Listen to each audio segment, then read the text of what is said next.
നൂറ്റാണ്ടുകൾ പഴക്കമുള്ള അടവി മഹോത്സവത്തിനായി പന്തളം കുരമ്പാല ക്ഷേത്രവും നാടും ഒരുങ്ങിക്കഴിഞ്ഞു. അടവിയോടനുബന്ധിച്ചുള്ള പടയണിക്കളരി പരിശീലനവും പുരോഗമിക്കുന്നു. 5 വർഷത്തിലൊരിക്കൽ മാത്രം നടത്തുന്ന പ്രസിദ്ധമായ ആഘോഷമാണ് അടവി മഹോത്സവം. പന്തളം കുരമ്പാല പുത്തൻകാവിൽ ഭഗവതി ക്ഷേത്രത്തിലെ പ്രസിദ്ധമായ അടവി മഹോത്സവത്തിനായി നാടും നാട്ടുകാരും ഒരുങ്ങിക്കഴിഞ്ഞു. നൂറ്റാണ്ടുകൾ പഴക്കമുള്ള അടവി മഹോത്സവം അപൂർവ ആഘോഷങ്ങളിലൊന്നാണ്. 5 വർഷത്തിലൊരിക്കൽ നടത്തുന്ന അടവി മഹോത്സവം ദ്രാവിഡ ആചാരവഴക്കങ്ങളുടെ അറ്റുപോവാത്ത നാവുകൂടിയാണ്. 13 ദിവസം നീണ്ടുനിൽക്കുന്ന പടയണിക്കളരിയുടെ 9ാം ദിവസമാണ് പ്രസിദ്ധമായ ചൂരൽ ഉരുളിച്ച നടത്തുന്നത്. കാവുകളിൽ നിന്നും വേരോടെ പിഴുതെടുക്കുന്ന കൂർത്ത മുള്ളുകൾ നിറഞ്ഞ ചൂരലിൽ വീണുരണ്ട് മനുഷ്യരക്തം കാളിക്ക് സമർപ്പിക്കുന്ന നരബലി സമാനമായ ചടങ്ങാണ് കുരമ്പാലയിൽ നടത്തുന്ന ചൂരൽ ഉരുളിച്ച. കളമെഴുത്തും പാട്ടുമാണ് പടയണിയുടെ ആദ്യ ചടങ്ങ്. മകരഭരണിക്ക് തൊട്ടുമുൻപുള്ള വെള്ളിയാഴ്ചയാണ് കളമെഴുത്ത് നടക്കുക.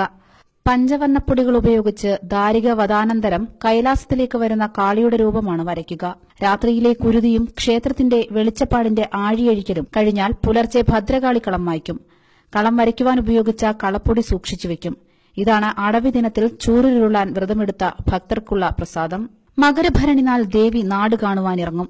ഭക്തരുടെ ഇല്ലായ്മയും വല്ലായ്മയും കണ്ട് അനുഗ്രഹിച്ച് മനം തെളിഞ്ഞ് തിരിച്ചെഴുന്നള്ളിയാൽ പടയണിക്ക് ചൂട്ടുവയ്ക്കും. ക്ഷേത്ര ശ്രീകോവിലിൽ നിന്ന് കൊളുത്തുന്ന ചൂട്ട് ഊരാഴ്മക്കാരന് കൈമാറും. തുടർന്ന് വീക്കൻ ചെണ്ടയുടെ അകമ്പടിയോടെ കാവ് ചുറ്റി കൂവി വിളിക്കും. അന്ന് കൊളുത്തിയ ചൂട്ടിന്റെ തീയ് തുള്ളിയൊഴിക്കൽ വരെ കെടാതെ കാക്കും. 10 ദിവസം ചൂട്ടുവെച്ച് പിശാചിനെ ഉണർത്തിയാൽ പടയണി തുടങ്ങാം. മറ്റു കരകളിൽ നിന്ന് വളരെ വ്യത്യസ്തമായാണ് കുരമ്പാല പടയണിയുടെ ചടങ്ങുകളും അവതരണവും. രാത്രി 7:30 നാഴിക ഇരുട്ടി തപ്പുമേളത്തോടെ തുടങ്ങും. പിന്നെ കുരമ്പാലയുടെ തനത് മേളസമ്പ്രദായമായ വല്യമേളം. വല്യമേളത്തിന്റെ കലാശത്തിനൊടുവിൽ ജനങ്ങൾ മരച്ചില്ലകളുമായി ക്ഷേത്രത്തിനു മുന്നിലെത്തി തുള്ളിയാർക്കുന്ന തൂപ്പ് കാപ്പുലി. കാപ്പുലി കഴിഞ്ഞാൽ താവടി തുള്ളൽ. താവടിയെ അപഹസിക്കുന്ന പന്നത്താവടിയും ഒപ്പമുണ്ടാകും. കുരമ്പാലയുടെ മാത്രം സവിശേഷതയാണ് പന്നത്താവടിയും. പടയണിയിലെ വിനോദരൂപങ്ങൾ നശിക്കാതെ പൂർണ്ണതോതിൽ നിലകൊള്ളുന്ന ഏക പടയണിക്കര കൂടിയാണ് കുരമ്പാല. വിനോദരൂപങ്ങൾക്കൊടുവിൽ കുരമ്പാലയുടെ തനത് സമ്പ്രദായ വെള്ളയും കരിയും കോലവുമാണ് 1ാം ദിനം. 2ാം ദിവസം ഗണപതിയും ഗണപതി പിശാചും. 3ാം ദിവസം വസൂരിദേവതയായ മറുതയും കളത്തിലെത്തും. 4ാം ദിവസം മുതൽ കന്നുകാലികളുടെ സംരക്ഷകനായ മാടൻ കോലങ്ങളാണ്. 4ാം ദിവസം വടിമാടനും തൊപ്പിമാടനും. 5ാം ദിനം പുള്ളിമാടൻ, 6ാം ദിവസം ചെറ്റമാടൻ എന്നീ കോലങ്ങളെത്തും. 7ാം ദിവസം കുരമ്പാലയുടെ മാത്രം സവിശേഷതയായ 51 പാളയിൽ തീർക്കുന്ന കാലയക്ഷിക്കോലം കളത്തിലെത്തും. 8ാം ദിവസം കുതിരതുള്ളൽ. 9ാം ദിവസമാണ് ചൂരലുരുളിച്ച. ക്ഷേത്രം ആസ്ഥാനമാക്കി പ്രവർത്തിക്കുന്ന പടയണിക്കളരിയാണ് അടവി മഹോത്സവത്തിന്റെ പടയണി അവതരിപ്പിക്കുന്നത്. ഇവിടെ പ്രധാനമായിട്ടും പടയണിയില് വിനോദമായിരുന്നു പ്രാദേശികമായിട്ട് ഏറ്റവും കൂടുതൽ. അതായത് എല്ലാ സമുദായത്തിൽപ്പെട്ട ആളുകളെയും വിമർശിക്കുകയും അവരുടെ പെരുമാറ്റ രീതികളും അവരുടെ സ്വഭാവങ്ങളും വേദിയിൽ അവതരിപ്പിക്കുകയും അവരെ യഥാർത്ഥത്തിൽ വിമർശിച്ച് നേർവഴിക്ക് നടത്തത്തക്കവണ്ണം പെരുമാറുന്ന ഒരു രീതിയായിരുന്നു പടയണിയിൽ ഇവിടെ കൈക്കൊണ്ടിരുന്ന വിനോദം എന്ന് പറയുന്ന ഹാസ്യം. സംഘകാല പുരോഹിതന്മാരായിരുന്ന വേലന്മാർ, ആ വേലന്റെ ഉപാസനാമൂർത്തിയായിരുന്നു അടവി എന്ന് പറയുന്ന ചൈതന്യം. അപ്പോ അന്നുണ്ടായിരുന്ന ഒരു വേലൻ എന്തോ ചടങ്ങിന് പോയിട്ട് വരുമ്പോൾ അദ്ദേഹത്തിന്റെ കൂടെ ഉണ്ടായിരുന്ന അടവിയെ ക്ഷേത്രത്തിന്റെ മുൻപിൽ കൂടെ വരുമ്പോൾ ദേവി ആ അടവിയെ ആവാഹിച്ച് സ്വായത്തമാക്കുകയും അപ്പോൾ അങ്ങനെ വന്നപ്പോ ഈ വേലന്റെ കൂടെ ഉണ്ടായിരുന്ന ആ അടവി എന്ന ആ ശക്തി ഇങ്ങോട്ട് പിന്നെ വേലന്റെ കൂടെ പോവാതിരിക്കുകയും അങ്ങനെ വന്ന് വേലൻ ഈ ദേവിയെ അങ്ങനെ വന്ന് ദേവി വളരെ ശക്തിസ്വരൂപിണിയായി മാറുകയും ചെയ്തു. 1984-ൽ ഗ്രാമീണ കലാകേന്ദ്രം എന്ന പേരിൽ ആരംഭിച്ച കളരിയിൽ പന്തളം നാരായണപിള്ളയാശാനാണ് ആദ്യം പഠിപ്പിച്ചു തുടങ്ങിയത്. 98-ൽ ഇത് കുരമ്പാല പടയണിക്കളരിയായി.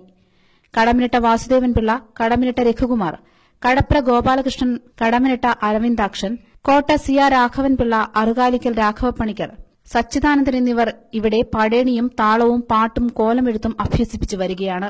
ജനുവരി പകുതിയോടെ കളമെഴുതിപ്പാട്ടും കുരുതിയും കഴിഞ്ഞാൽ അടവിക്കുള്ള ഒരുക്കങ്ങളായി. വരുന്ന ഫെബ്രുവരിയിൽ നടക്കുന്ന അടവി മഹോത്സവത്തിന്റെ മുന്നോടിയായിട്ടാണ് കുരമ്പാല പടയണിക്കളരിയിൽ ഇപ്പോൾ പടയണി അഭ്യാസം തുടങ്ങിയിട്ടുള്ളത്.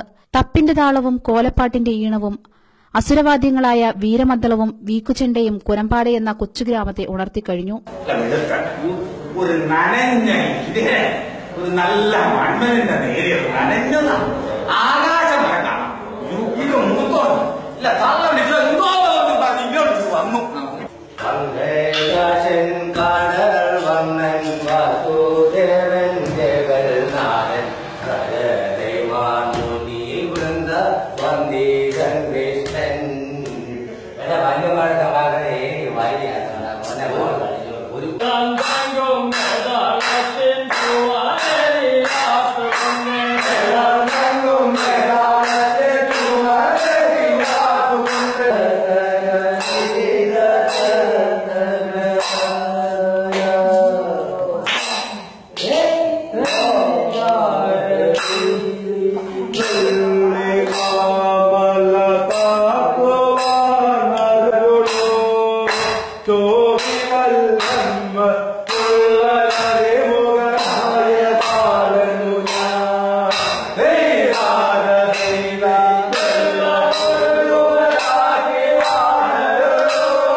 ഒരു കൂട്ടം ചെറുപ്പക്കാരാണ് ഇപ്പോൾ പടയണി കളരിയുടെ നടത്തിപ്പുകാർ.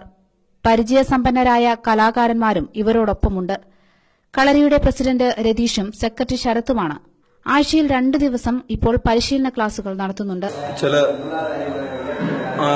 വിട്ടുകൂടായ്മകളെയും തീണ്ടിക്കൂടായ്മകളെയൊക്കെ പടയണിയിലൂടെ സർഗാത്മകതയോടെ നമ്മുടെ പൂർവികർ അവതരിപ്പിക്കുകയും